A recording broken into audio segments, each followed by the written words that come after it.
to the Casting for Fun podcast, the show that talks about entertainment, sports, music, and inspirational stories for all to enjoy. We're glad you could join us today. Sit back, relax, and enjoy the show. Now, here is your host, Albert Pineda. Welcome, everybody, to a special bonus episode of the Casting for Fun podcast. I am your host, Albert Pineda. This episode is going to be released on Friday, November the 18th. So a little break from what I usually do, releasing new episodes on Tuesday. Of course, between now and the end of the year, I'm going to be releasing several bonus episodes, probably on Fridays as well, in order to talk about the World Cup.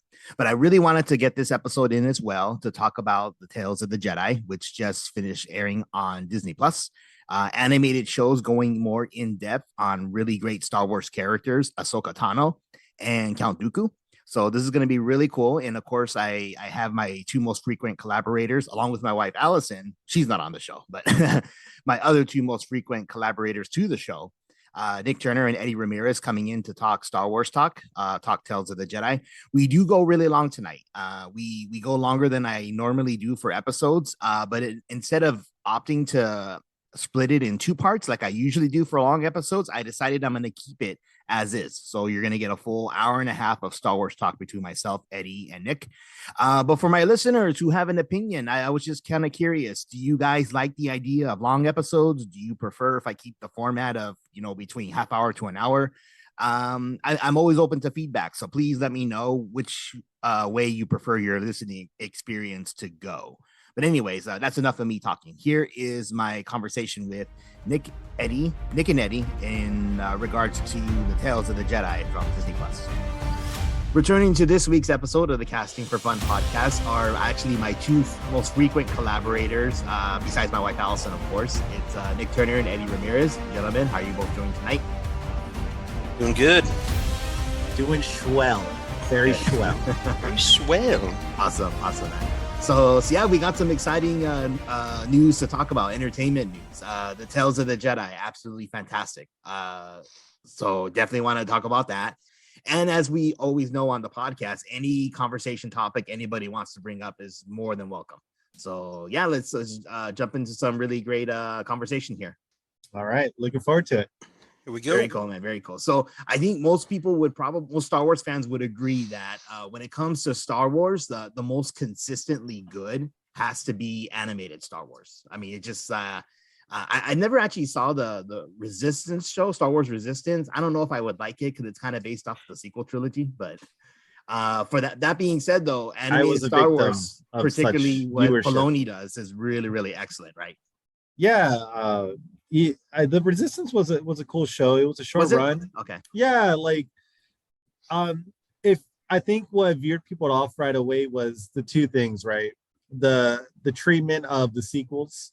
Yeah. So because you mean that the sequels sucked? Yeah.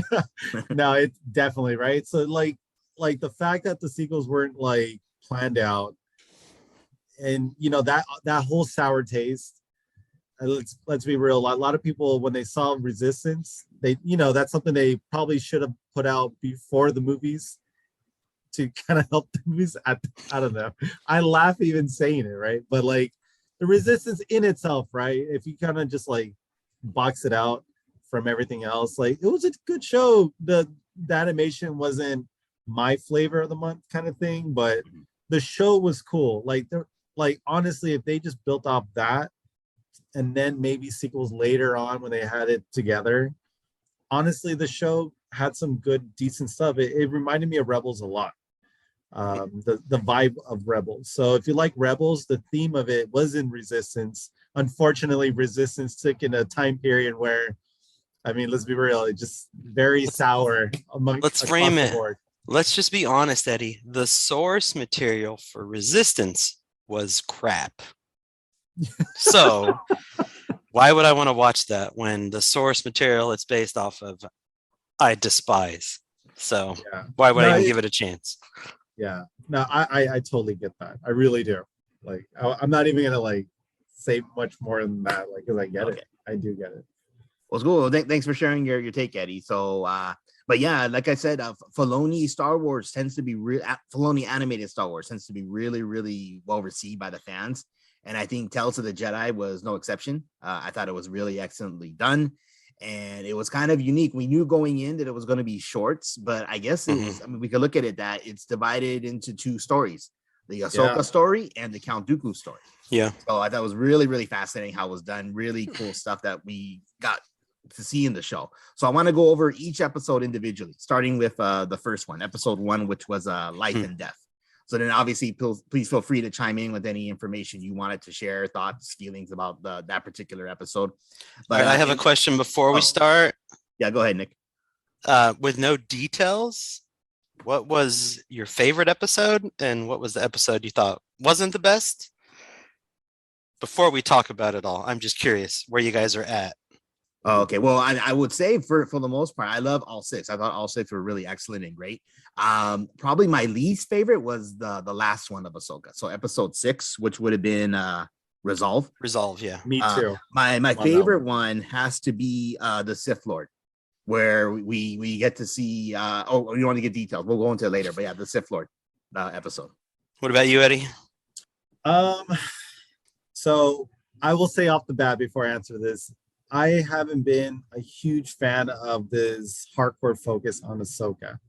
I just feel we're very much catering to characters that are, conveniently living on during the original series, right? Of New Hope, Empire, and Return of the Jedi. So that being said, my least favorite was I believe it's episode 5 or is it 5 or 6 where Ahsoka trains through Anakin against the clone troopers, and then eventually that kind of all comes. That's episode 5. Yeah, okay, that so, just makes perfect. Yeah. So that was my least favorite, just because it just kind of, it's like that was the only Jedi that did that. So, there's that. But my favorite one was Sith Lord. I think almost the lead up into that episode was just, and I'll say my thoughts, but it was just solid work. Just it was exactly just chef's kiss for me, like that whole thing. Yeah, Albert, I agree with you that I like them all. I kind of go back and forth between Sith Lord and Practice Makes Perfect as my favorite, but Sith Lord is dang good. I can agree with that. My least favorite is the first one, Life and Death. Okay, well, we won't touch on the first one for very much, but there were a few interesting on the first one.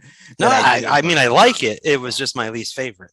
Yeah, no, I can see that. Yeah, because I mean, and we to be see fair, me Ahsoka too. Like you guys, I actually liked all of them. Like in its context, like I really did enjoy all of them. It was really short and sweet, good stuff.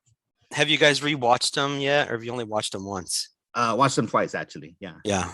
Same. I've seen a couple 3 times, 4 times. The rest like 1 or 2 times. Nice. Okay. I just go back to my favorites, kind of thing. Right.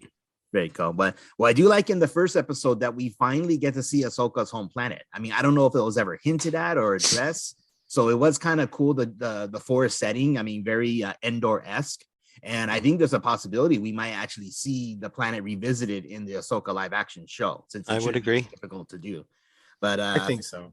It was a basic episode, but it was, I guess, important to show that, yes, there are force sensitive children throughout the galaxy, and we get to see just the early origins of Ahsoka.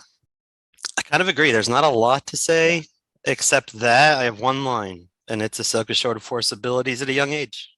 And it was cool, but that's it. I'm going to jump off that because I had to set up the premise of my feelings with Ahsoka. But look, the show, the episode overall, short and sweet, kind of gives you the origins. I hope we do explore these in live action, like these kind of planets, different species, because the galaxy is, far and wide, and there's so much more than just human or humanoids that look like us. Like we got to start touching base on those at some point. But like, I guess my only gripe with that episode was the fact that she can commune, and whether it's through emotions or whatever, at 9 months old or whatever she is, with a killer beast. I just thought, through lore, usually those are things that is trained, and even then, that's years of experience. I felt a little bit of a Rey touch in that episode where I cringed, but I accepted it. I understand this is Filoni's verse, so he's gonna pick on his favorite character to do cool things. As an Ahsoka lover, I'm like, okay, I understand that. I didn't see it the same way. Because younglings occasionally do interesting things with the Force. They don't understand it or know why. Yeah. So I thought it was one Force ability that doesn't require like physical strength or anything. Right. You brought up Rebels and communicating with animals, and they did it then. I'm like, okay. I mean, it seems to follow that a little bit, going back in time, showing more of it. Yeah, definitely. Kind of tying the past with the present, if you will. Mm-hmm. Yeah, nice. I try to explain it as, I think because it was kind of a traumatizing moment, with everything going on, kind of like you can even look at Baby Yoda looking at Mando. Said Baby Yoda was 50 years trained versus Ahsoka wasn't. So like, but that's a question. Baby Yoda, 50 years, but we still really know how far he got in training. I feel like that's to be touched on. Ahsoka, ironically, did no say, training. We're going full circle on this one right now. Ahsoka did say he was being trained by masters, but yeah, we don't know to what extent and what that means. And I'm sure season 3 we did get some flashbacks, so maybe we'll get a little more. The time frame between Order 66 occurring in Revenge of the Sith to roughly, I guess, I don't know, like 5 years after Return of the Jedi would be about 45 years, right? So 19 between 3 and 4, and then is it about 19? So Luke and Leia are 19 in the New Hope, right? Okay. So when New Hope kicks in, and then from there, New Hope to Return of the Jedi, that's like a 6-year period or something. It's 6 years. Oh, okay. I thought it was a little bit longer. Okay, that made more sense. Okay, so roughly maybe they're like mid-20s by the time like the Empire officially fractures out. Okay, that makes sense. Okay, that will be interesting to see more of Grogu, more of his origin when we eventually get it. Yeah, definitely. Okay, let's jump into episode 2. So Justice. We get to see dark side tendencies shown by Dooku from the beginning, which is pretty cool. And what I kind of also was wondering, and it wasn't really touched on, but I mean, if he's Count Dooku, my guess is he's coming from like royalty or like nobility from the Star Wars universe, right? Yes, that is a lore that they kept even in his origin book. Oh, okay, yeah. And then I mean, there's a few subtle things that were done in the episode lines that I really like, because I think Filoni really pays attention to close attention to details, where Dooku uses the line to Qui-Gon saying, "You're a much wiser man than me," which is almost like a mere reflection of the line that Qui-Gon would later say to Obi-Wan in the Phantom Menace. So little details like that are actually pretty cool. We got to see just, I mean, it's explored more in the Sith Lord episode, but Dooku, for all his faults, has a really strong admiration, love, and respect in like a fatherly way for Qui-Gon, it seems. Yeah, I don't know, Nick, do you want to jump on it? I agree. There's so much to go in. Dooku has become a great character, in my opinion. So I was super excited for this. Yeah, I like the lines. That's my last note in it. In fact, and I pointed out in my notes that Obi-Wan tells Anakin, "You become a far greater Jedi than I could ever hope to be. Be patient." And I was wondering, that's much different than what Dooku said to Qui-Gon and Qui-Gon to Obi-Wan. Just pointing out their different philosophies or styles. But yeah, I thought it goes this episode shows us Dooku in a much deeper way than we've ever seen him, because we've only known him from kind of the movies and the Clone Wars cartoon. And that's after he's fallen. This goes back, kind of shows us the beginning. So I got to give Filoni props that in 45 minutes, we almost got a whole Dooku story with so much to go over, so many details. So I have a lot to go on. I don't want to take too much time on that particular subject. I'll let you respond, Eddie. No, man, this is a good subject. Like, honestly, like Dooku I know this is his first episode of the 3, but like in this one, even what you guys are talking about, that quote alone, to me, right, I smirked hearing it, and I still smirk even as we're like quoting it, because it's like, it just shows he's at this passive crossing in his mind, in his spirit, whatever it is with him, with the Force, where his experience in life and where that's leading him towards the dark side, but the good in him still, that's obviously still exists at this point. It's showing how he's becoming reliant on, to me, how he's relying on Qui-Gon, because it's like Qui-Gon is still growing, he's maturing, he's becoming wise, and you see that in the episode, how it's not Qui-Gon that decides, oh, I'm going to stop my master. What's going to stop my master is, let me get the son involved to go stop this. Let me put innocence there, and that will snap him out of it. And that's Qui-Gon's wisdom, who he learned from Dooku at some point. It's not just he got it all on his own, but Dooku recognizes that he's now weak, but he looks at Qui-Gon because Qui-Gon is more than just that son, father figure, which I agree that ends up happening, I believe, with every master apprentice for sure. But like, I look at Qui-Gon looking at, or Dooku looking at Qui-Gon like, you're still my path to the good. Thank you for bringing me back. Thank you for reminding me. And you are wise and all that stuff, right? And as you see him, you know, digress and through the light side of the Force later on, like, Qui-Gon just gets elevated because Dooku's so humanized of what he feels is his moral compass, and how that's not the Jedi dogma of that current time period. So it's just fascinating, man. Just, they don't say much. Filoni didn't really throw these big dialogues, but like, there's just enough with the actions and expressions and animation of all things, where you're like, wow, yeah, 45 minutes of Dooku, and I got like a whole ton. Like, this character is so much more complex than a guy that's a baddie with a red lightsaber. It's great. Oh yeah, absolutely, man. I got a question. Go ahead. I want to stay on this a little bit, but go back to the beginning of the episode. Okay.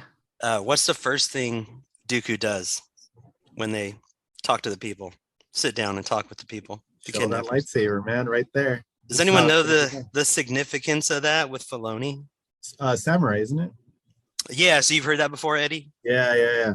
I don't know if you have, Albert, but when Filoni got interviewed by Lucas for the position, yeah, it was his first interview with Lucas, and he went in there and like Lucas looked at his portfolio, and then pretty much just they had a couple quick questions, and then just started talking about how a Jedi is like a samurai. Like, they would come, the samurai would come and put their sword down on the table to let the other people know their intention, that like they were willing to use the sword right away without even talking.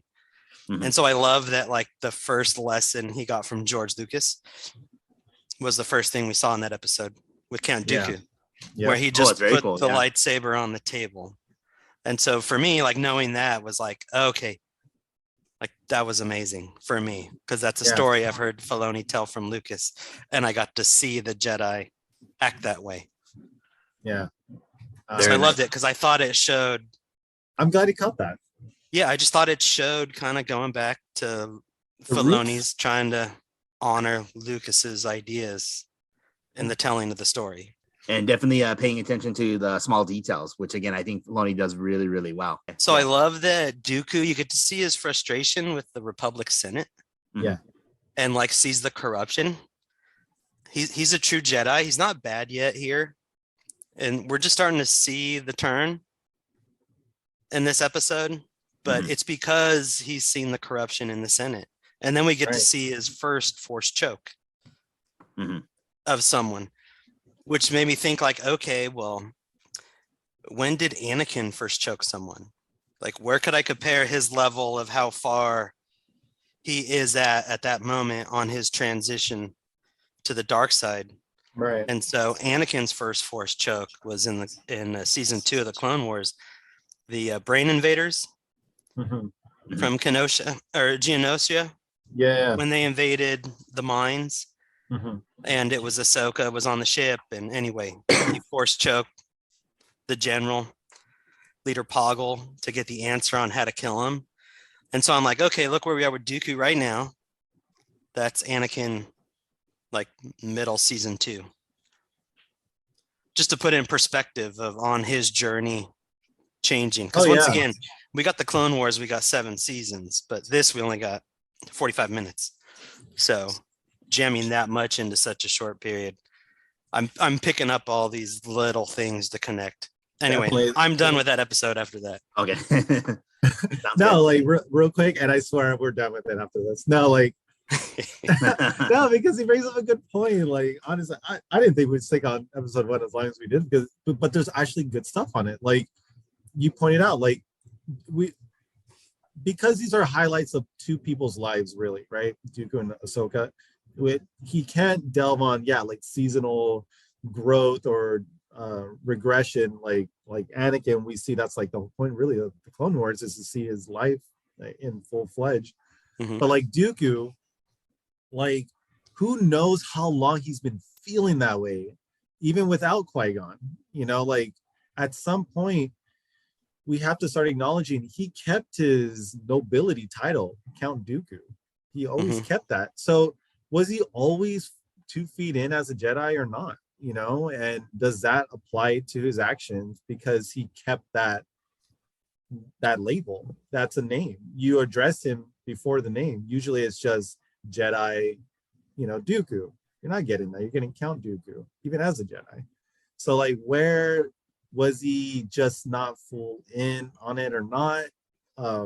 We just get to finally start seeing the actions of, you know, his downward spiral, but like, it's interesting. Like if only we had more episodes, right? This is just me being needy at this point, to just see Dooku even at a younger age. Was it even before this? Maybe not a force choke, but disagreeing with the Jedi on a philosophical level. Why is he not biting, you know, or go on the full dogma of it at the time? Because the Jedi are now more with the Senate, looked at Senate dogs, not as their own, you know, principles. Oh, we'll get there. That's the next episode. Yeah. So all right. Very nice. Very nice. Episode 1. Woo! That was 2, man. Come on. Oh, 2. Yeah. Okay. Yeah. So we but still got 1 more for to go. Dooku. Yeah, 1 for Dooku. It's still funny that they do 1 Ahsoka, 3 Dooku, 2 Ahsoka. I'm like, I don't get it, but all right. Well, I guess, are they sort of in chronological order? I thought so. Of time? Yeah. Not really. I don't know. I mean, kind of no, back and forth, especially the Ahsoka one. Yeah, because of Ahsoka, I don't think so. Oh, okay. I don't know. Okay. Well, anyway, so moving on to episode 3, choices. So again, we get to see more of Dooku's mistrust for the Senate. We get to see, you know, certain senators like involved in shady business. So that would obviously lead to Dooku feeling the way he does, and then understanding why he would, you know, explain to Obi-Wan in Attack of the Clones, the movie, yes, that there's corruption in the Senate. I don't like what's going on with the Republic.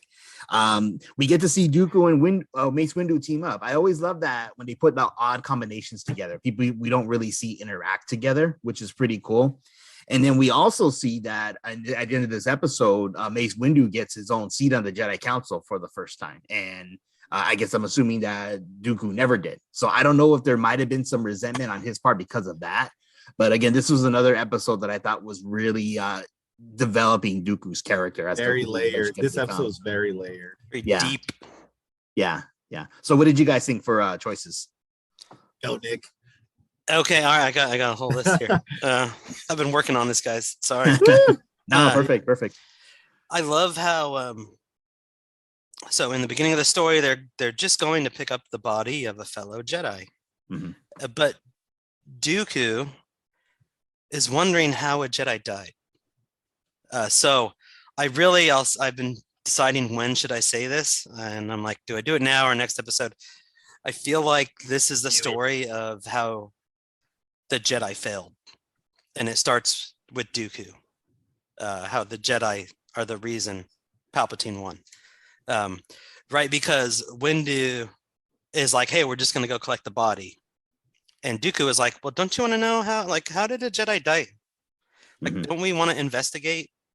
And so, of course, there's the story that she was killed in an attack protecting the senator, which turns out to be false. But kind of it goes into Dooku.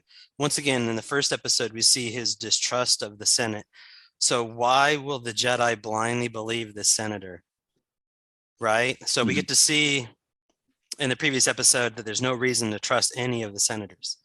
And they tell the Jedi Council, oh yeah, she was killed by some people, and they just blind belief. And Dooku thinks that life is worth investigating, which I think is the human thing to do, but it's not the Jedi thing to do, to let go. Ironically, the Jedi will go investigate other people's murders, but not their own, apparently. So I can see the confusion starting to show in his mind and why he ignored it. And he was proven right, because there's a corrupt Senate and he knows it. He knows the senator doesn't care about his life. So when the senator says, oh, he wanted to go negotiate a peace deal, Dooku doesn't believe him because he knows senators don't care about their people. And Windu just wants to follow protocol. So once again, when they get out of the ship and they're investigating the scene, like, what does Dooku do again right away? Once he sees nothing matches up, lightsaber, samurai, like straight out, what happened? Because he knows they're lying. So it's kind of once again, this samurai way Lucas talked about, not the calm, let's talk it out, goes right to it. So once again, I love that Dooku's kind of staying on that pattern of, I know you're lying. Here's my lightsaber. Tell me the truth. And once again, just showed his real power and strength, fighting everyone. I have more on the episode, but I'll stop there. See what you guys want to say. What do you have, Eddie? Nothing. No, I'm kidding. No, I'm just kidding. No, so I mean, let's actually he started off at a good spot. Is, you know, the whole point of this episode is to start showing the why, the crossroad, where, you know, the deviation of where Dooku's mindset is versus the on paper what a Jedi is, right? Which is represented through Mace Windu. He's represented, like, if you were to read a whole list of check boxes, Mace Windu fits it perfectly, right? Mm-hmm. You know, he's the epitome of what a Jedi should be on paper. Unfortunately, in practice, that in like real world practice, right? Like the application of that has to have gray area here and there. There has to be some leeway depending on the situation of the day. And Dooku, because of his mistrust with just kind of the overall binding that the Jedi have with the Senate, now he's kind of becoming more of a maverick in the eyes of his peers, more of a maverick in how he kind of goes about things. And they didn't really touch on it too much, but what if he's already been seen this way already by many around his peers? So in what we see from the episode, that like what we actually get is he's imploring the stay. He's imploring we need to go further, right? This is kind of an echo of what Nick is saying already. And, you know, through some intimidation, he's able to get the answers that he wants. And he realizes, you know, this whole murder ends up being kind of a hostage situation because the center was kind of being forced to do these things, right? If I'm remembering it right. They were going to force the senator to do what they wanted. Right. So he was basically at a damn if I do, damn if I don't situation. So it's, let me just do whatever they want so I can just keep living, literally. Mm-hmm. And, you know, so Dooku, you know, throws that lightsaber out when they're in the forest, when he starts realizing there's a struggle. The Jedi didn't just die right away. He or she, or it was a she, I believe. The Jedi was ambushed, and you see the lightsaber burns on the tree, and right away it's even Mace knows. But Mace, even up until the point of the shots, doesn't want to do anything in terms of. I know. So because he wants to still report back to, you know, the council, and for the council to then decide the action that needs to be taking place in the moment. So Dooku doesn't want time to happen, because the moment they leave, the whole mystery that's trying to be solved is gone. It's all done. It's gonna always be hush. The evidence will disappear. They can scrub it. It's over. So he has to then press, you know, he has to be on the attack. He has to be aggressive, all non-Jedi ways. because Jedi's is a defensive first, not an attack, right?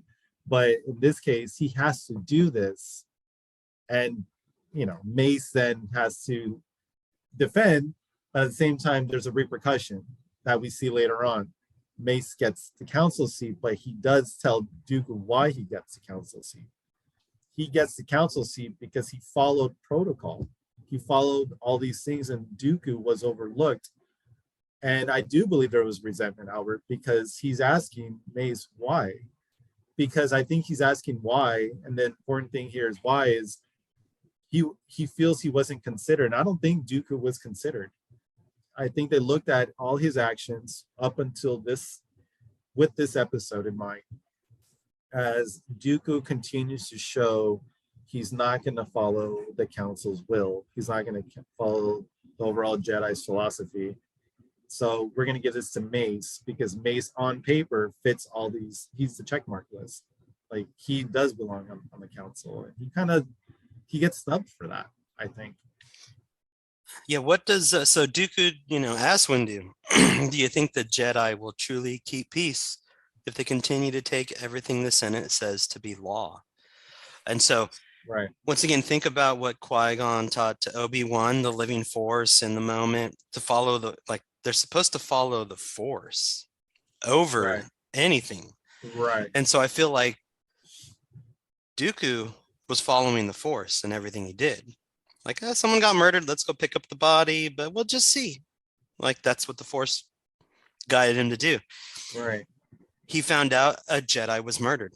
He solved a murder of a fellow Jedi. I could see him thinking that if he died, if he was murdered, he'd want the Jedi to at least solve his murder instead of letting go.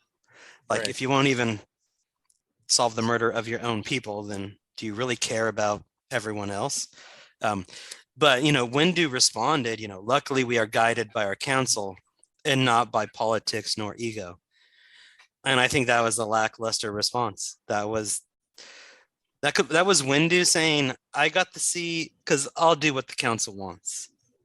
Not I'll do what the force tells me. And so I do think Dooku was upset and felt he got passed over, and could look back on that with resentment and thinking, whether it's right or wrong, that, hey, I was following the force and I'm in trouble. Like, isn't that what I'm supposed to do? I got passed over because I listened to the force. So yeah, I think that moment is when Dooku's fate was done. Do you think that Dooku, and this goes to either one of you guys, in this episode, because this is a very pivotal episode, where Dooku now feels isolated, and now he's vulnerable to the manipulation of Sidious, who's clearly, overlooking all the actions going on. Do you feel this was the episode where Dooku became spiritually vulnerable, and he needed his void to be filled with someone that could, empathize with him? Yeah, I mean, that was the moment when he became vulnerable, in a nutshell. Like the first episode, he was still pretty good. First episode. Yeah, he had a moment. Second, sorry. Like, he had a moment, but he wasn't going. I don't think he was going down the path. I think he just saw corruption, and it frustrated him. And but yeah, at the end of this, getting passed over after solving a murder of a Jedi, I think, yeah, he realized the council did not care. I think he thought the council was like the Senate. They're the Senate's puppet. They don't actually follow the force. And I think we know that from the next episode. As I said earlier, this is showing when the real downfall of the Jedi Council started. Right. What do you think, Albert? A thought just popped into my head now. So we didn't see anything related to this in the episode, but we just know in general, Palpatine is a master of just manipulating people. So I'm wondering if he was taking part in some of the manipulation with the senators to try and get them to do certain things that he wanted them to do, to possibly entrap Dooku. If he had been watching Dooku, I mean, again, it hasn't been addressed at all. It's just the thought I just had in my head. if they do want to explore it further, could Palpatine had seen something in Dooku before and wanted to help give that push of the manipulation that the Senate is corrupt, and I want to show you in some way, like say for instance, like bribing the senators or putting the thoughts or ideas into their heads. Hey, you can become rich if you do this and this and this type of thing. Yeah, I mean, I'll say that I don't know, maybe not specifically Dooku. I think he just saw an opening with Dooku, like, oh, this guy sent in a little more. So let me jump on this guy. Because remember, Dooku's an idealist, right? Right. And Palpatine's a politician. So those like those two minds would communicate. Yeah, that's just bread and based butter on right philosophies. There. Yeah, that's bread and butter right there. Exactly. Yeah. You pretty much what you just said, that you just summed it up in a nutshell for me. That's pretty much it. And Dooku just popped out as the obvious, like, oh, this is my insight right here. I got to take advantage of this, because Palpatine, remember, Palpatine's doing what no Sith has ever done in history, is to be patient. To beat the Jedi, you have to be patient. That's why the Sith always failed prior to Palpatine. So he finally understood, to win the Jedi, I have to be patient. Hence the politics, hence concealing the Force so no one can sense his presence. Like, he has to be weak. He has to be what a Sith isn't supposed to be. And the ignorance of Jedi thinking Sith are never going to do that is the problem. And yeah, Dooku just stood out, and Palpatine just snapped that up, like, thank you. You are my inside man now. Now through you, I can see who else in the Jedi. The Senate for sure. I mean, it's money. It's easy, right? You can apply real world to this. Yeah. Money's enough. People have a price depending on who it is. So in this case, galaxies have tradings and worlds, hyperlanes, and all that goes into the Star Wars universe. So for sure, Palpatine was, that's what makes Palpatine that much more dangerous, which is what's wild. We actually, this is his whole design almost. Yeah, I would say, Albert, that's what we don't get in the cartoon. Yeah. So once again, I love Star Wars because, like, we get so much stuff, but it's like, now I want them to fill that gap in. Yeah. Like, in between this episode and the last one. Like, how did Palpatine and his genius? We get a glimpse of it in the next episode, but so many questions. Oh, and before we jump to the next one, that conversation with the councilman, Dooku expresses himself, and who's there to listen to him? It's Yaddle, and that's our little bridge for the next episode for sure. Absolutely, yeah. So let's go ahead and jump into episode 4 of the Sith Lord. Just chock filled of like Easter eggs and really cool small details that I absolutely love. The first scene was amazing. Yeah, so finally we see Dooku. Yeah. He goes to the Jedi archives and he erases Kamino using Master Sifo-Dyas's code, which is really cool. So like covering his tracks the entire time. And it's finally really like building that gap, because when we first see Attack of the Clones, we hear Master Sifo-Dyas. We don't know who that is. We hear Lord Tyrannus, because that's what that's in the Clone Wars cartoon. Jango Fett had said, hey, the guy named Tyrannus had recruited me. So finally, with the Clone Wars, all the animated stuff, we're getting all those like gaps filled in that we first heard from Attack of the Clones. And then speaking of Attack of the Clones, it's pretty cool that in this episode, Dooku mentions that, I would like to meet Obi-Wan someday, which is cool that they hadn't met each other yet, which is that was crazy. Along lines of what they said in Attack of the Clones, because at that moment is when Dooku and Obi-Wan were meeting for the first time. Yep. So, gosh, that was so said so much about you. Yeah. So I love little details like that. Really cool. And I love that they can get Liam Neeson always to come back and voice Qui-Gon, which is really cool. He's done it multiple times in the other episodes he's been on. And then, of course, made the cameo appearance in the Obi-Wan show. So I think Liam Neeson seems to like the character. Now, by the way, I want to point something out. Back to the last episode and what you brought up, Albert. Dooku's doing all this while Maul is still alive. So Palpatine is working on Dooku, gotten him to that point where he killed his friend Sifo-Dyas so they could take over the clone army. But still not his full apprentice. So Palpatine is, we know Palpatine's been working for a while. Dooku didn't just get there, overnight. So to answer your question, I want that gap filled in at a future point. I think we will, but we'll talk about that after Tales. Oh, yeah. And then another small detail that was revealed in this episode that I really thought was cool was that it's revealed that Qui-Gon's home world is Coruscant, that he was born there. Yep. Which it goes back to the line from the Phantom Menace when he's telling Shmi Skywalker that if Anakin had been born closer to the central systems of the universe, that we would have caught him sooner. So my guess is the Jedi Council, like at the second he was born, they found him and brought him in.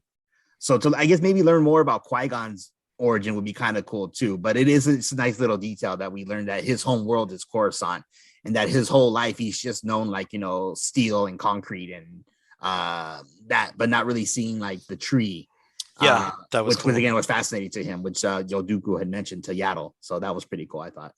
Yeah, I think it's actually kind of helps kind of explain Qui-Gon's affinity for the Force, because when he does travel abroad, he's seen forests and deserts and terrains that he would never have seen before.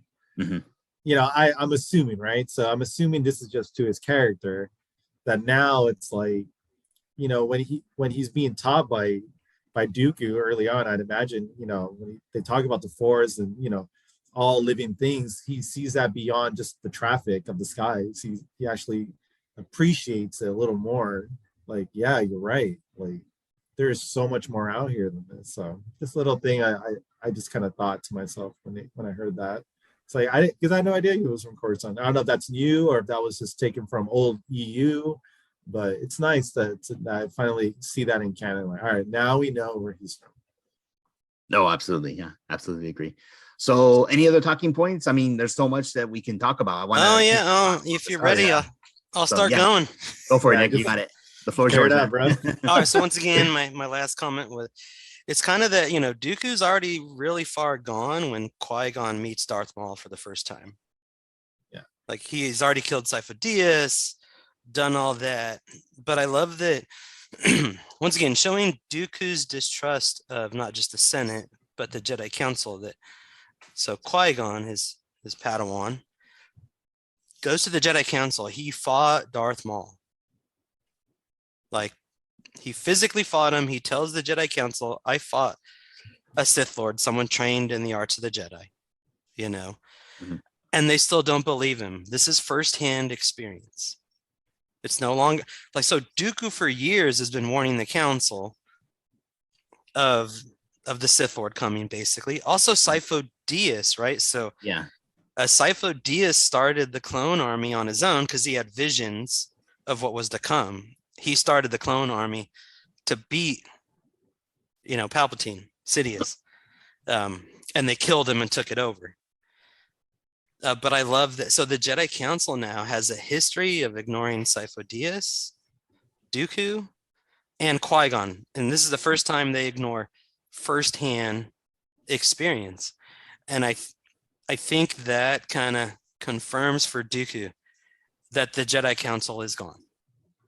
Like, they won't listen to their own Jedi who had a physical fight. And so I think that's the final push. Even though at the end of the episode you get to see it, but I think that's like the decision in his mind. Right. You know, to kind of justify what he had been doing. You know, we know when you go to that dark side, you got to justify it every time. So, like, once again, it's another reason to justify it. You know, Dooku warns Qui-Gon that he won't be there to protect him. Dooku is one of the most skilled lightsaber duelists of the Jedi. One-on-ones. Yeah. Yeah, in fact, so Sir Christopher Lee was a world champion fencer. So they actually incorporated fencing into his style in the movie, which I think is pretty cool. Oh, that's really cool. Yeah. Because they took, you know, real life and incorporated it. I got to find my spot where I was. Sorry. A random question that I had, now that since you brought up Dooku's skills with the lightsaber and stuff like that, I'm just kind of wondering now, was there a reason to the curve in his lightsaber hilt? He's the only one that uses that. I was curious if that means anything. Yeah. So I'm going to EU for a second, because that's kind of where a lot of the lore comes from. Like, so I believe his form was formed to Makashi. That's correct. Which was, which is basically, So Form 1 is kind of like the intro. Everyone kind of knows that. That's kind of your basis, right? And but it's a wild swings, wild everything. Kakashi is like the first one where in a one-on-one only. So this is straight this lightsaber to lightsaber where it's basically that. It's how to disable and kill your opponent in a one-on-one fight, straight lightsaber. So Dooku just mastered it, and that's the common hilt that was used for that form. Dooku was just obviously the prime example of the latest Jedi to be that. Yeah, so to go deeper on that, Eddie, that form was actually started by like the ancient Sith Lords to fight Form 1, which was the only form the Jedi had. Right. Makashi. So yeah, we're like Sithari at this point, man. Yeah, I know where you're going with this. The angled tilt, it let you strike harder and get more strength on it. Yes. Anyway, so that form was actually frowned upon by the Jedi because it was rooted kind of in Sith training. Oh, okay. Yeah, it's really cool. So even in Legends, like when Dooku's doing it and Yoda's his master, like, kind of in the halls, it's like, ooh, he's using the angled tilt. Like, that's a Sith thing. There were questions. Right. It's look at it as you're an aggressor, not. Yes. We're not supposed to be that. Yeah, when I say we, like Jedi, right? If we're all Jedi here in the room. That's what I was looking for. Yeah, it is a form of aggression in fighting. Definitely, yeah.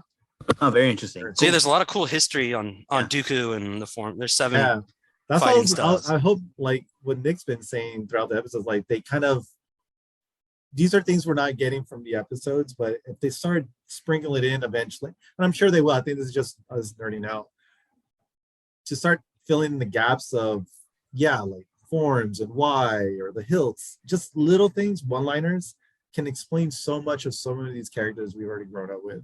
So to make it official, right? I know in the EU we got it all there, but yeah. So all right. So when Qui-Gon dies, I think Dooku sees that once again as a complete failure of the Jedi. They didn't listen to him. He fought Maul. They didn't send more Jedi. They didn't take the threat seriously. They didn't want to make people panic. And he was already gone. But I think that's when, like killing Yaddle, that was why. Like, you killed my apprentice. So I love that he's upset with Palpatine over Qui-Gon's death. And Sidious is just like, hey, I lost my apprentice, you lost yours, and deal with it. And I also love, that Sidious said he's going to require more of him. Like, we all know Sidious, so we understand it. He doesn't quite understand it yet. But I also like that Sidious called Dooku his friend and not his apprentice. Which I was kind of hoping we'd get that moment in the episode when he would officially be crowned the actual apprentice. But I guess but once again, in Palpatine's manipulation style, exactly, he didn't want to go there yet at that moment. It wasn't the right moment. When you look at, you're starting to see how exactly what Palpatine did to Anakin, we're seeing him do to. So he done it to Dooku. I thought it was a good callback to the Darth Vader relationship. Yes. He referred to him as a friend, but this is just to kind of be sympathetic with him because he knows he's pulling the strings on this guy with whatever emotional needs he needs at that moment. All right, what does he do when Yaddle shows up? He questions his loyalty. Like, once again, he's just, it's Palpatine constantly questioning his loyalty. And we see that later when Palpatine makes him try to kill Asajj Ventress. So once again, I love the callback that even years later, Palpatine is still doing it. Where am I? Yeah, betrayal. Yeah, Palpatine's a master. Now, question on Yaddle, like, she stepped down from the Jedi Council. She did. Yeah. But because of Dooku's right, but did she leave the Jedi Order? Because once again, she was still a Jedi. Right. So she's a Jedi. She was at the Jedi Temple. She doesn't leave the planet. She goes missing.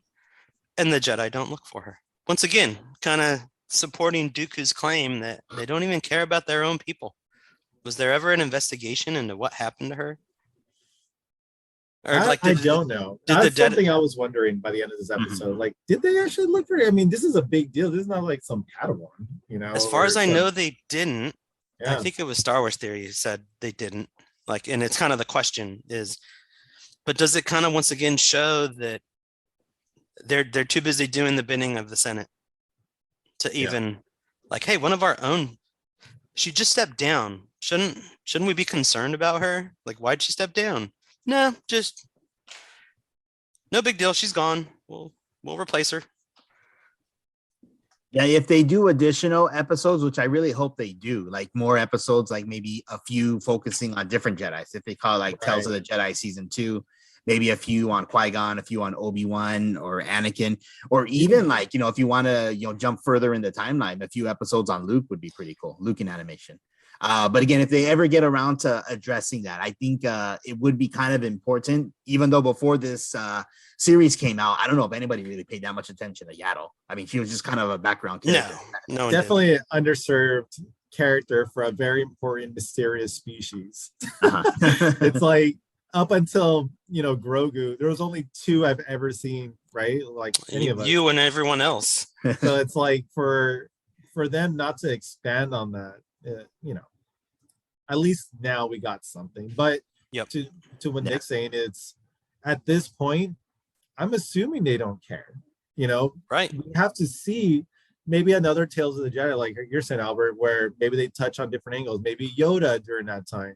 What was the relationship with Yoda and Yaddle? Like, they're the only 2, you know, and obviously Grogu exists in this time period. You know, what is the significance of those trios? So it's very important to see that at some point, I feel, because if Yaddle is saying, I've been in doubts for years, and what you're saying, Dooku, makes sense, and now it's justified. I see what you're saying. I'm stepping down ahead of the curve as a form of protest, but I still am a Jedi. Like, I'm still gonna, you know, be a Jedi and all that. Sure, okay, that is huge in a time period where war is imminent. You know, corruption is at its peak, and the Jedi are stagnant as ever in their whole timeline. That for someone to finally break away from that, kind of wake up, right? Like, whoa, hold on, what the hell? Yep. Yeah, maybe we not agree with Dooku full on, but he's got something to a certain extent here. Let's start listening. We gotta see what that conversation was, you know. And so I hope they do Yaddle a little more justice. One last time before her death is what happened in that council room. That's huge. That shouldn't be overlooked. I hope they do touch on it. Yeah, so I'm guessing that she also then spoke up as a council member, and, you know, Windu was like, buzz off. Yeah, he probably gave the whole Anakin speech to her too. Who knows? I mean, or all of them. Once again, all of them just, you're overreacting. But it's like Qui-Gon just died, and we know Obi-Wan killed Darth Maul. Come on, it was true. Yeah, I think when I remember seeing this episode, I called back to the funeral ceremony on Naboo, where Mace and Yoda talk at the end, right? And they who died, right? The apprentice or the Sith Lord, right? At that point, and you know, it pans to Palpatine. This whole episode just reminded me of that whole end scene right there, where they're confused. Because they didn't take it seriously. Yeah, like, they would have had the answer if they would have just taken it seriously. Right, and the fact that the 2 highest ranked Jedi, the one of the most philosophical Jedi ever in terms of power of the Force, understanding the Force, and one of the greatest fighters of the time, and yet they're confused. That just shows the work of Palpatine taking advantage of the weakness of the Jedi of that timeline. It even goes back, but it goes back to Palpatine getting control, because they were already doing the bidding of the Senate way before that. So that's why I'm like, this is like, I almost feel like this show. So once again, it This shows episode was the complete fall of the Jedi. failure of Windu and all the great Jedi we love, and I still love them, but I think it Right. shows their complete failure as Jedis. Yeah. And that's With all why that the said, Jedi though, it almost kind of failed. makes me think maybe I want to turn to the dark side now. Maybe they got something going there. They're pretty I don't know, strong. They can shoot lightning from their fingers. That's kind of cool. That's Taurus. That's They let pretty cool. they let me go out whenever I want. Yeah. No. Very cool, man. Very cool. Was there anything else from those episodes? I mean, I could keep going, but Yeah. I don't want to exhaust it. Oh, no problem. No worries. No worries. So 5 and 6, again, I mentioned the before. I mean, they're good. Not a whole lot of talking points, I don't think, unless you guys have them. But I think guys, it was just a nice touch. I'm gonna beat you up here. Oh, As a lover of the Clone Wars cartoon, and Albert, I agree. I think that could be the best Star Wars overall. Yeah, so I find it interesting. I hate the movies Disney made because Rey's a Mary Sue. And while Eddie, you brought up that Ahsoka looked like a Mary Sue, I'm like, no, the whole point of the Clone Wars cartoon is she was not. She was like a dumb kid who irritated everyone and somehow went on to be, for many, one, like, she's up there with Luke. Like, she's one of my favorite Star Wars characters because I got to see her grow.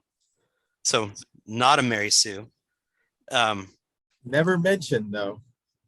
Right. But I love that. So I love that Ahsoka breezes through the little trial she had, which I feel like she should be because she's being held. Anakin is holding her to his standard. Right. So I think that's kind of the premise of this. She's under the chosen one and she goes from being dumb to amazing because of it. Because she wants to prove him wrong, which I think is awesome. And I love how, Anakin's like, look, these are to fight droids, which is nothing. They're robots. They're not skilled fighters in any way. And that's not a test. I also love that Kanan Jarrus is in the room watching her. He's all impressed. Oh, I didn't notice that. That's pretty cool. Yeah, the boy in the room was Kanan. So once again, they'll call back to Rebel, Filoni, tying things together. And so I love that it's like, okay, what is the true test for a Jedi? Like in battle, besides another Jedi, as Anakin said, you can beat anyone with blasters, but if someone has another lightsaber, which I think he's talking about himself, it's a different story. But I love how Anakin, they come up with like, if you can take on the 501st, you're solid. And I love how, I just love the training scene. I love how she starts out with one lightsaber. And it's not till season 3 of the Clone Wars cartoon that she actually gets 2 lightsabers. And we never got a reason for it in the cartoon. Like she just had them the next episode. But now I think we know why. Like, so the whole reason she ended up going to 2 is for that battle scene. So I love that another little gap that was filled in and gave us answers going back. And I love that Ahsoka just starts out getting killed easily. And then it hits the point where she did 5 minutes, and it's like, I can do better. Once again, showing that like she's Anakin's Padawan, like she can do it. Even thinking back to, the episode when she got kidnapped and survived and other Jedi had, been kidnapped and gotten killed. And she tells Anakin at the end, like, I only survived because of your training, So I just love that it's tying the whole cartoon together, that she believes she can do more. I love that was the Anakin who becomes Darth Vader, who starts Order 66 to kill the Jedi and Ahsoka. And he didn't realize that he had trained her to survive Order 66. Right. That's how badass she was. Thing, yeah. She didn't run. I mean, she did. She had to escape, but she took on the 501st. And once again, I love that going back to the season 7 of the Clone Wars, how emotional it was when she comes back and sees Anakin, and she gets her own platoon again, and they all paint their face or their helmets orange. Yeah, I'm like, oh, it's because those are the guys. They were shooting at her for years. Like the amount of respect they had for her that we saw in that episode, I feel like now, like they tied that was together. Justified in this episode. It was a good callback to everything for sure. Right, like it showed that Anakin says it, like they respect you. It's like, yeah, because they know what you're doing, that you can handle yourself. So I love like the same practicing she's doing, deflecting. It's the same style she uses in the Clone Wars cartoon to escape during Order 66. And I just love that it's the Filoni genius of tying it together. Once again, a new character who's female, who's badass.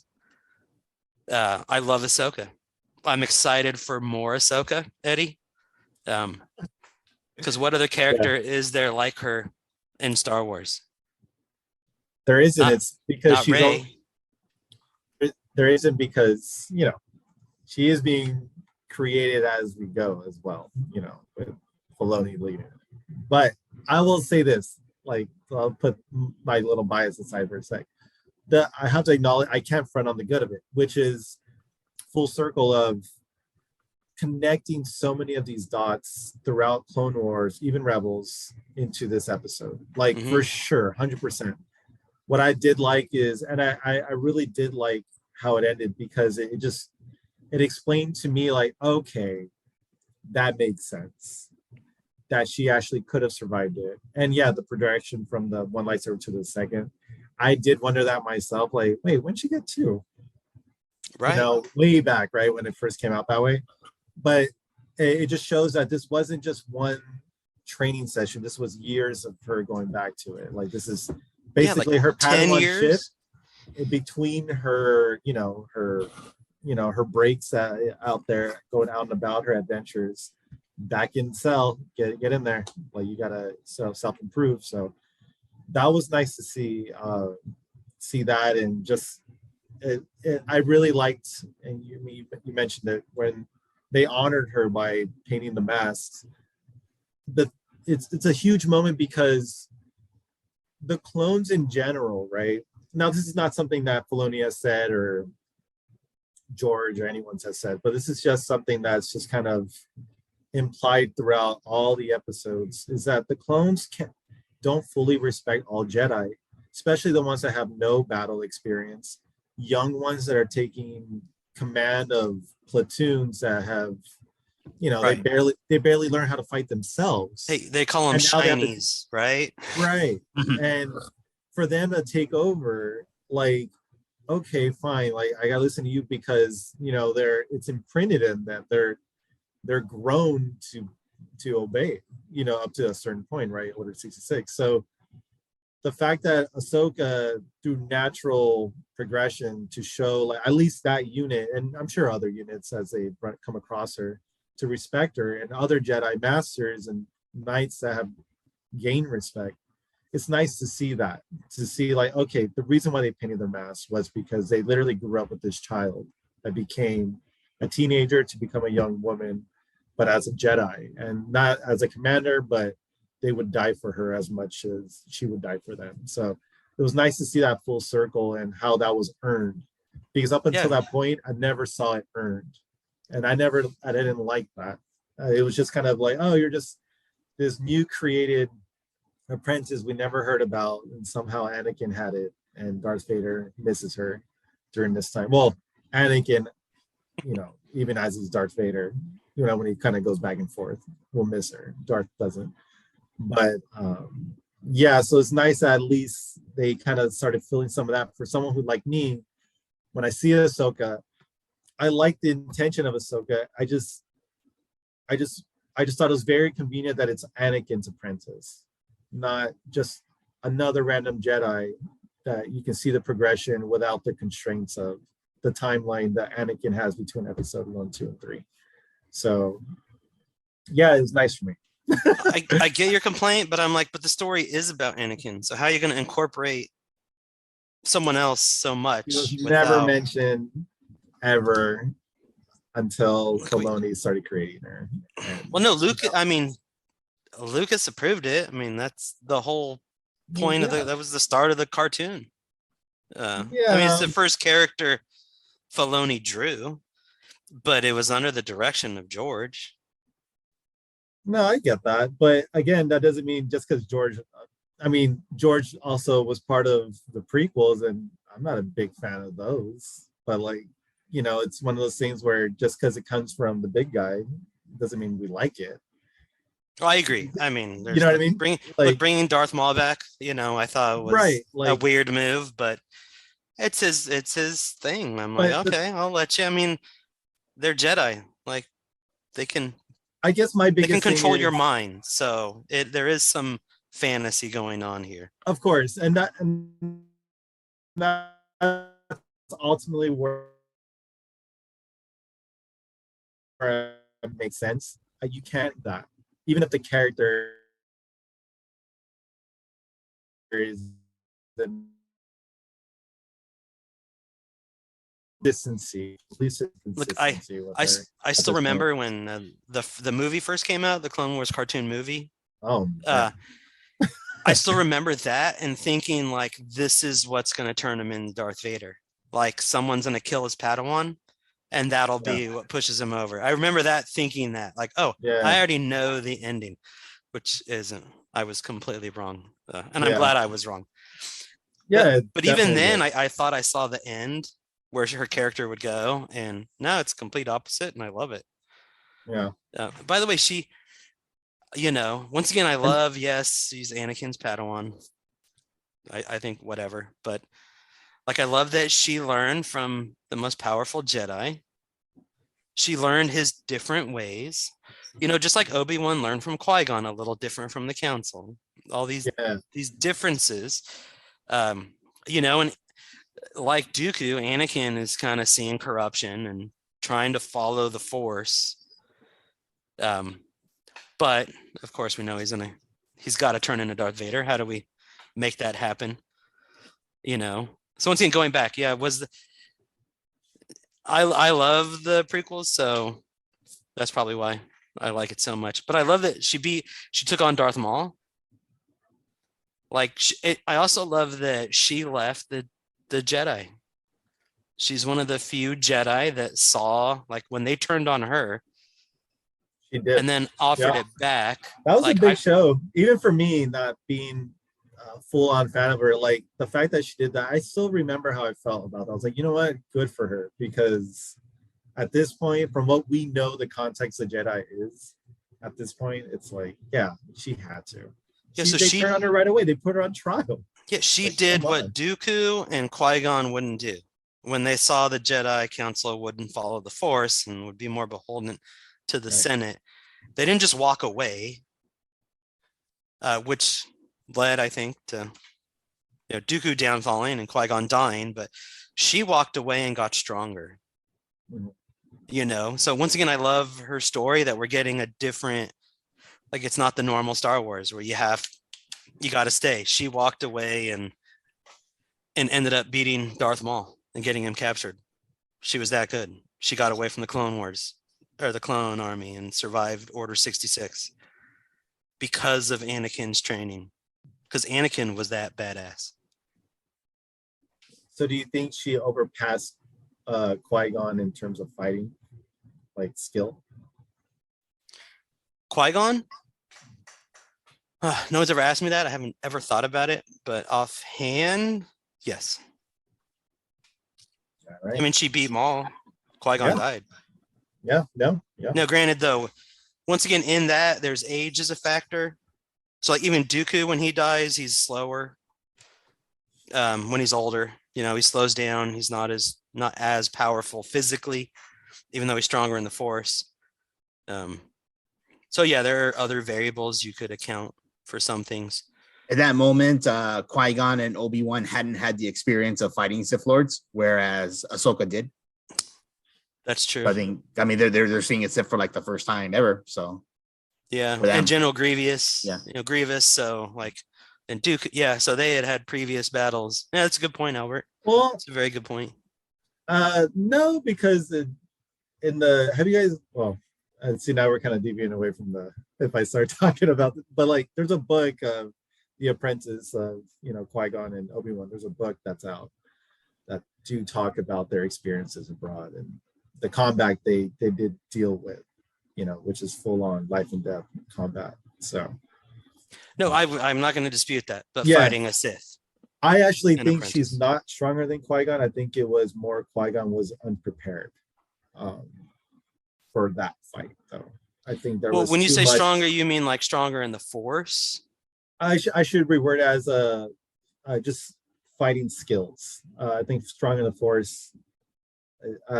We can debate that one another time, but like skill wise, I just think I don't think she's as skilled. Like if he had the same wartime experience as her, and even keep the age and all that, I don't think the skills would have surpassed Qui-Gon, personally.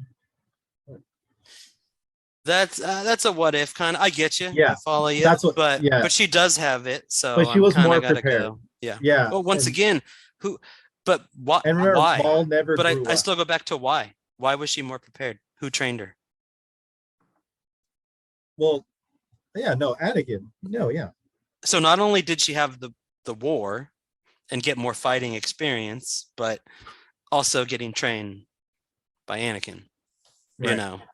Once again, she's shown over and over that like his trainings have prepared her. And once again, he told her, I won't be there to protect you. So the only way I know how to protect you is to prepare you for the worst thing possible, which would have been what? Like getting attacked by an army.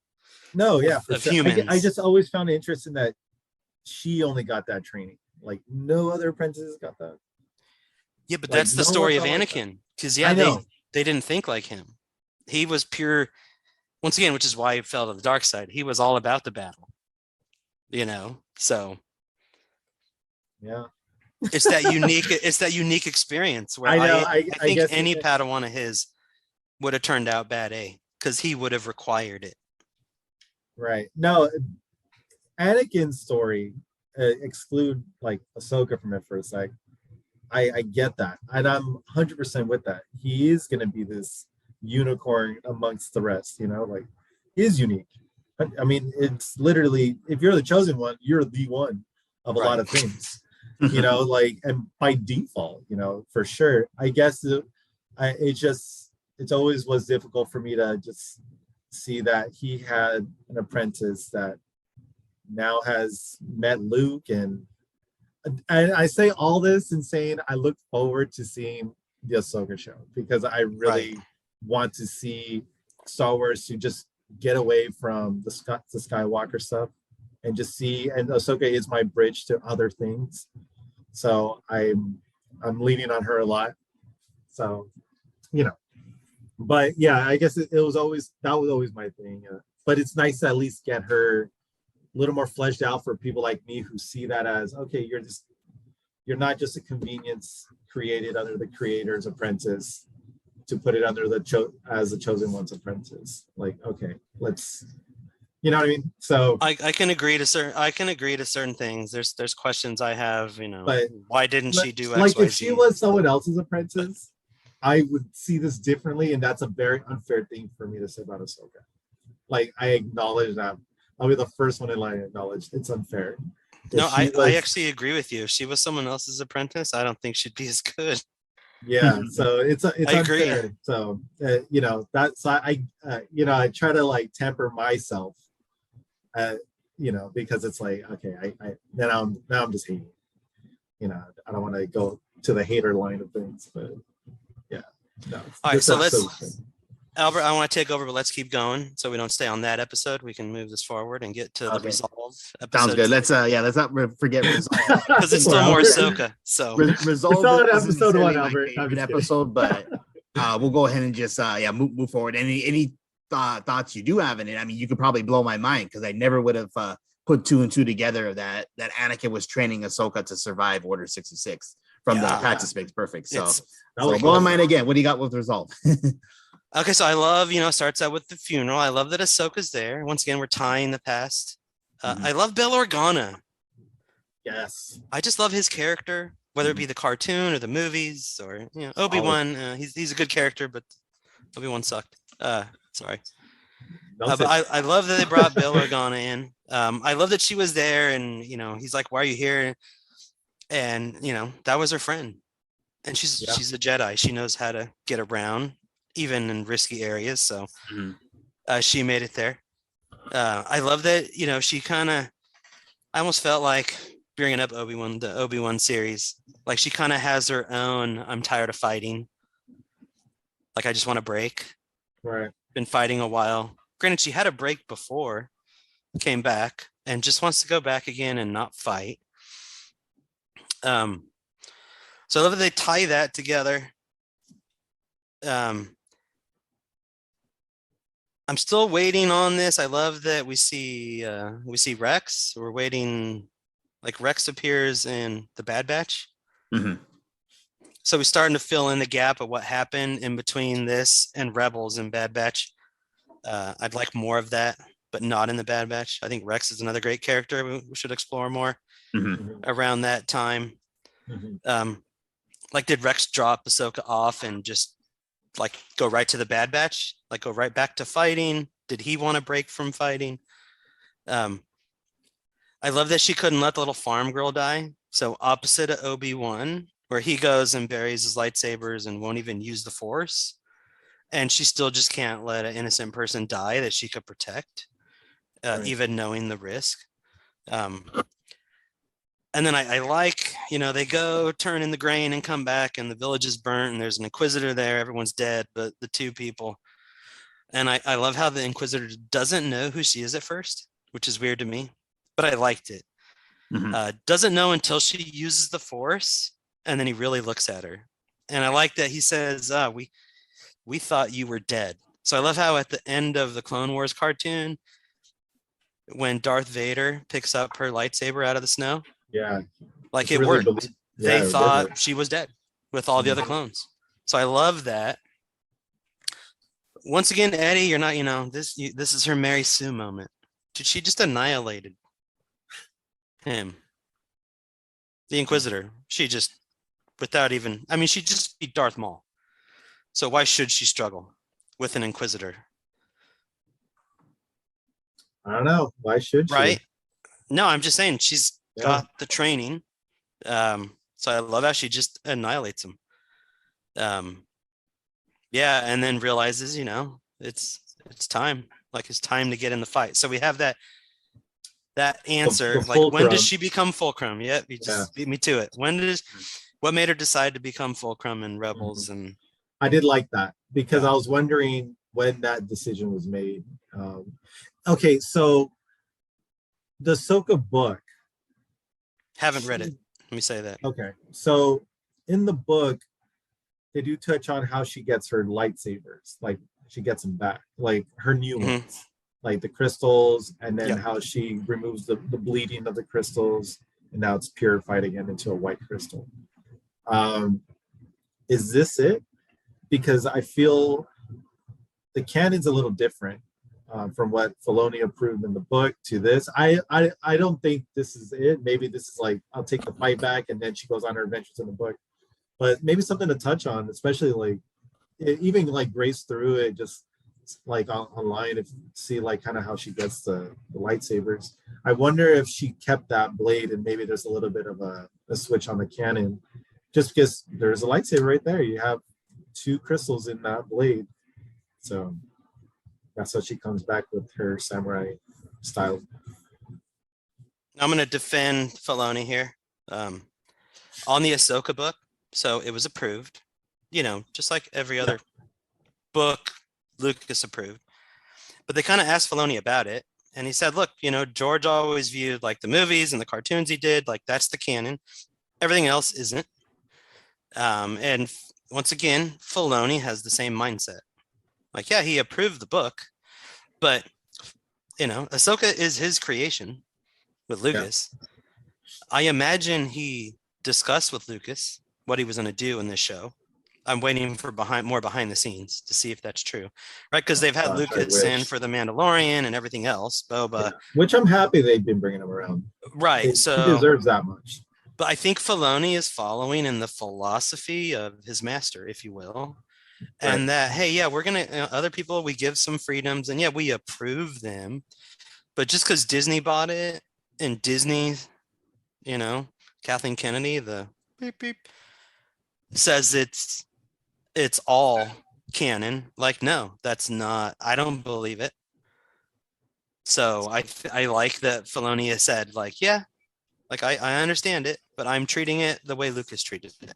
So do you think this is where she gets those crystals, or do you think this is kind of just her just to show I got to get back in it? I mean, I don't know. I was just curious. That was like a fan thought, like no, right? And fan question. I think I've heard some other things. Right. I think like Filoni made some changes. Like it doesn't match the book. Other things too. That people were upset about, and I'm like, yeah, but I don't care about the EU. I like it, but I don't consider it canon. I don't consider the Ahsoka book canon. So, like, even the Thrawn books, I've never read them. I hear they're amazing. To me, good. Thrawn is Rebels, because that's the canon.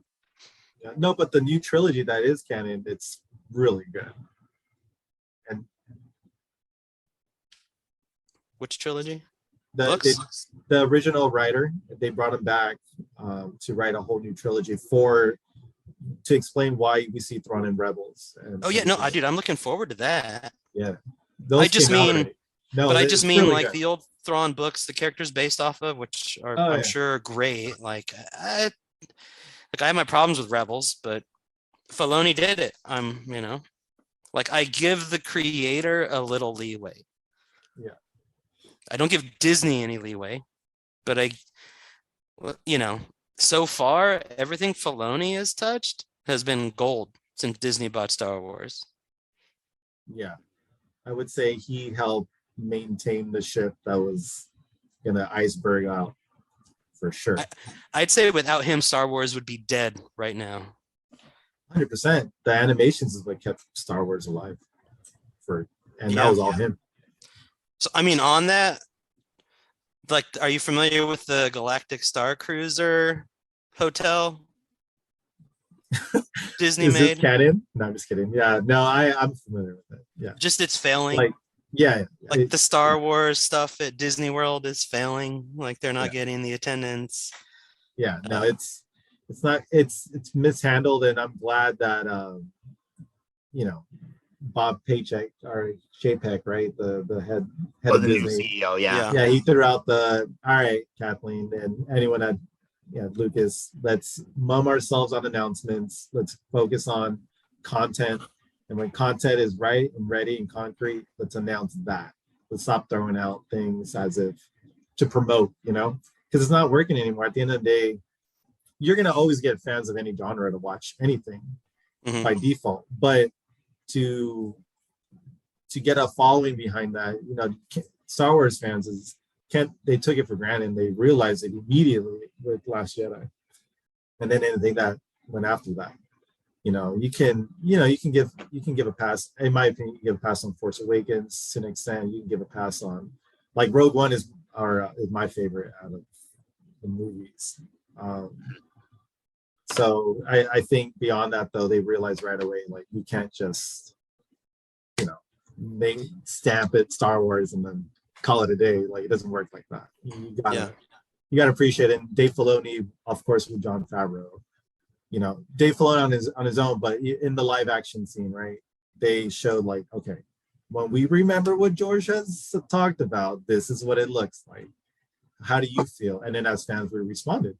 And it's been trickling finally, for the most part, right? We've had 2 shows that I thought totally missed it, Boba Fett and Obi-Wan. But aside from those, like, Andor to me is like prime quality television. It's not even Star Wars for me. It's literally an HBO show that's also in the Star Wars world. So, anyways, Tales of the Jedi. I'm so sorry. No, I think we beat Tales of the Jedi pretty good. It was great, though. Like, it really was a good. I really do hope. Albert, I'm about to just jump on what you said, man. Like, I really do hope they decide, hey, let's get a few other characters that we haven't touched on in this time period to kind of fill the gaps in. Like, honestly, like what that can help, fans like you, me, Nick, where it's like we're hitting the lore at different angles of experience, how we invested in it outside of the content given to us. The fact that they can do this, and it's a great avenue. What's 10 minutes to just tell us so much, of an episode. So I really do hope Tales of Jedi continues. That's a fun series where not every episode has to connect. It's just a one shot, and you get to appreciate, maybe Mace Windu. Now we understand why he's a dick or not. You know what I mean? Like he can't just be just one face. There has to be a reason for everybody. And well, how did he become that way? How did he get to that point? Right, because remember, this guy's supposed to be an EU, like he knows all these rare force abilities, like all these things, right? But like, what made him that? And it'd be nice to start getting that, and just one-offs. It'd really be really cool. So that's my final take on Tales for sure. Very nice, very nice. It's pretty cool. What makes entertainment so compelling and awesome to watch is if it has that rewatch value. So, as Dick had mentioned, I never would have caught that connection that Anakin was teaching Ahsoka how to survive Order 66 in the Practice Makes Perfect episode. So, I mean, these are episodes you can just go back and rewatch and just enjoy and have fun, which is really, really cool. And yeah, that's what I love about the animated Star Wars and in particular live action Star Wars too. So yeah. Were there any other talking points for tonight? We ran kind of late, so I mean, I definitely would love to save our Marvel and Nick DC and I for in a another room. night. You better just put on 3 hours. I had to show you guys there was more to this than you realized. No, there definitely was. You much better. Blew my brain on some of those. I'm happy. I'm happy that we got that because I wasn't sure where to go. So I appreciate it because there's a lot of things that Nick brought up that like I'm like, dang, that was a thought in my head, but you're expanding on it. I like that. Like, cool. So, and then you threw out some of the EU stuff. So I'm glad you knew what Makashi was. I'm like, I don't want to nerd out because I don't want to lose you guys. So I'm glad that you caught that. Like, all right, awesome. Like, now I know I can talk about that stuff. So, some of it is just Star Wars theory over the years, stuff I've learned watching his videos, watching his breakdowns of the show. God, yeah. No, and then just to watch them. I definitely, for me, I did a lot of Star Wars role play, and to role play properly a Jedi or a Sith or a bounty hunter, whatever, like that, like in story-based role play stuff, right? We write it out and all that. Like, you have to know the material, or else you're not writing the character, to that time period, especially if you go back to Old Republic stuff. So it was really cool to like. Now I know, like, we can definitely nerd out on this stuff because I'm all about it.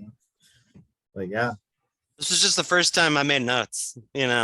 Usually it's all too scatterbrained in my head. I'm like, I gotta write this down. Like, I see so many little things that stick out to me. Filoni did just sprinkled so much goodness in this. I really do love even the characters that you only see them for a scene. They have a purpose. I think it shows his maturity as a filmmaker and a writer as well. I think Mandalorian really helped him get elevated to a better level. Now he's surrounded with more filmmakers that teach him about how to script, right? And, obviously animations is bread and butter. I mean, that's where he's best. But what he's getting from the Mandalorian, and I know he's overseen the other shows, so the what works doesn't work per scene. You see that the quality's animations have been insane. Like Clone Wars season 7 was just like a whole movie. It didn't even feel like it was like one movie. You can see it. Like it was the last 4 episodes in particular are basically a movie. That alone, call it a day. Like, don't show me the rest. Just give me back. So yeah, that's the best Star Wars. To me, that's the best animated Star Wars I've ever seen. That last arc was the best Star Wars I've ever seen. It's the best Star Wars Disney put out, but they didn't write it. Yeah, I know, right? We have to asterisk that for sure. Yeah. But no, for sure. Like, animation, best Star Wars animation I've ever seen. I think that was just if there's a standard, you look at those 4 episodes and how that was developed. Oh yeah, absolutely. In fact, Once I again, did see just something pretty cool on YouTube. Like someone actually uploaded Revenge of the Sith and intercut it with those scenes from that episode. How it like really? ties I in. did I see wanna that I don't too. know if it's on anymore. Yeah, It yeah. probably got struck down for copyright issues, but No, when it was it's- up, it's- it was actually It's Reddit, there baby. somewhere. It's Okay. there. Go to Reddit. yeah. They're all there. Very nice. Very nice. Oh, that's good to know. I'm glad you told me that. I'm gonna Well, check it gentlemen, out. this has been really awesome. Definitely love chatting Star Wars. And what's pretty cool is that when you're chatting it and you learn a bunch of new stuff, it's actually really, really cool. So thank you for both joining me tonight. This has been lots of fun. And I'm probably going to be releasing more content throughout the end of the year more frequently, not just 1 episode a week, maybe 2. We have the World Cup coming up, so there's going to be lots of talking points for that too. Oh, yeah. So Heck yeah, starting Sunday. but Nick, Eddie, thank you so much for joining me tonight, and we'll do this again soon. Always a pleasure, guys. Okay, have a good night, Peace. guys.